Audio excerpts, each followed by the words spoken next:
જય માતાજી, જય શ્રી કૃષ્ણ મિત્રો, કેમ છો બધા? સ્વાગત છે તમારું મારા નવા વ્લોગમાં. ઘણું સ્વાગત છે. જો મસ્ત સવાર થઈ ગઈ છે ને આપણી નાઈ તો એને તૈયાર થઈ ગયા છીએ. દીવાબત્તી પણ કરી લીધા છે. હવે બનાવવાનું છે ટિફિન. અને આ મારો પહેલો વ્લોગ છે. આજથી મારો પહેલો વ્લોગ સ્ટાર્ટ થાય છે, તો તમે સપોર્ટ આપતા રહેજો. હિયાંશ,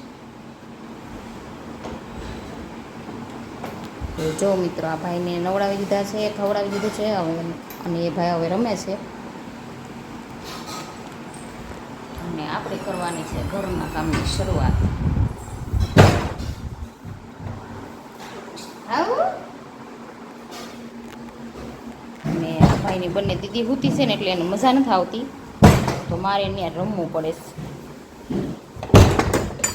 પછી બે દીદી ઉઠશે ને પછી મને નહીં રમવું પડે. હલા હલો, પકડા પકડા, મમ્મીને પકડા પકડા. એ પકડાઈ ગયો, પકડાઈ ગયો, પકડાઈ ગયો. એ મમ્મી પકડાઈ ગઈ. હાલો, ક્યાં જવું છે? ક્યાં જવું છે? હવે એની બે દીદી ઉઠશે ને ત્યાં સુધી મને કાંઈ કામ કરવા નહીં દે. દીદીને ઉઠાડી અહીં જા. દીદી, દીદી ઉઠ એમ કે. જોઈએ એમ કહે છે દીદીને ઉઠાડવા આવી એમ.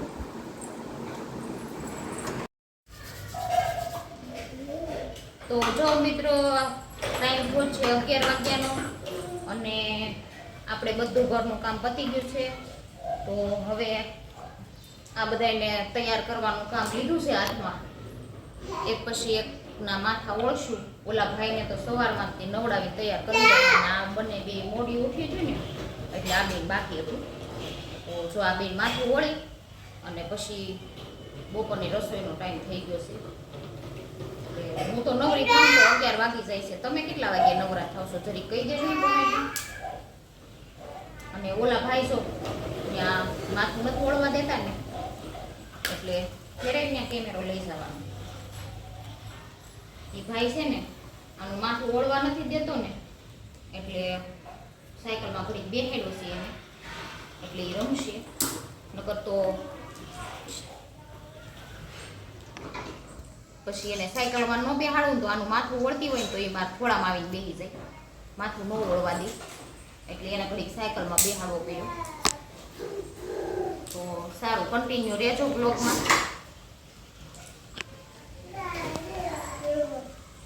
હું તો 11 વાગે નવરી થાવ છું.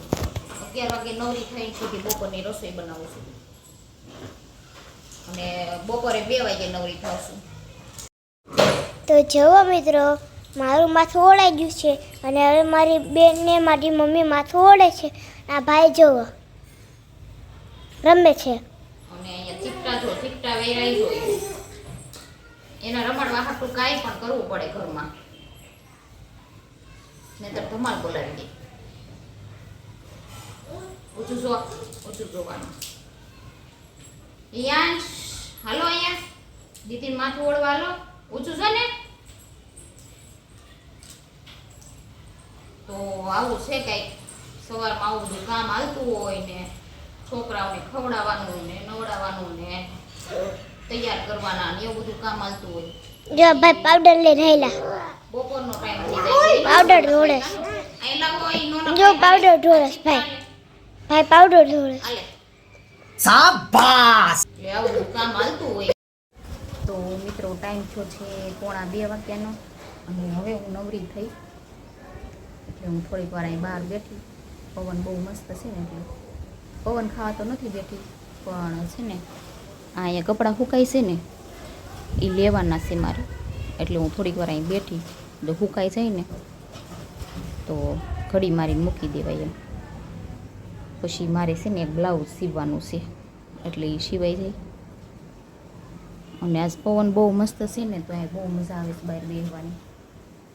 ઘરમાં તો બહુ ગરમી થાય છે. અત્યારે ફરી પાછી હું નાય કામ કરીને, કેમ કે કામ કરી લીધું હોય ને સવારનું અને બપોરનું બધું, તો આપણે આખા પરસેવે રેપઝેપ થઈ જાય, ગરમી થઈ જાય. એટલે અત્યારે પાછું નાવું જ પડે તો જ મજા આવે.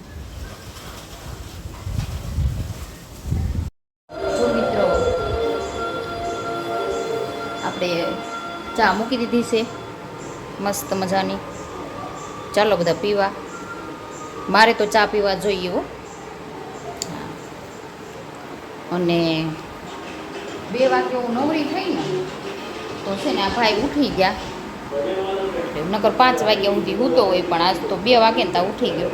એટલે આ ત્રણેય જો હવે આ બેનને અત્યારે ઊંઘ આવે છે. બપોર ટીવી જોતા હતા અને અત્યારે સુઈ જવાનું છે. તો હવે થોડું હોવાય. અને આ બેન જો બપોર છે ને એ બે અહીંયા બેઠી બેઠી ટીવી જોતી હતી. જો આ ઘોડિયાની ઉપર બેઠા બેઠા અહીંયા. અને હવે એને બેન સૂઈ જવું છે. અને મારે છે ને બપોર આ બ્લાઉઝ સીવવાનું હતું.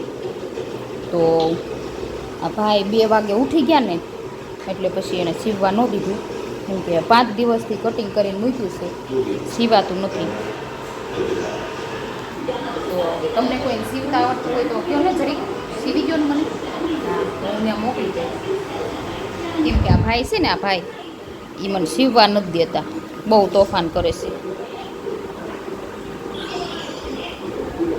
તો ચલો હવે ચા પી લઈએ.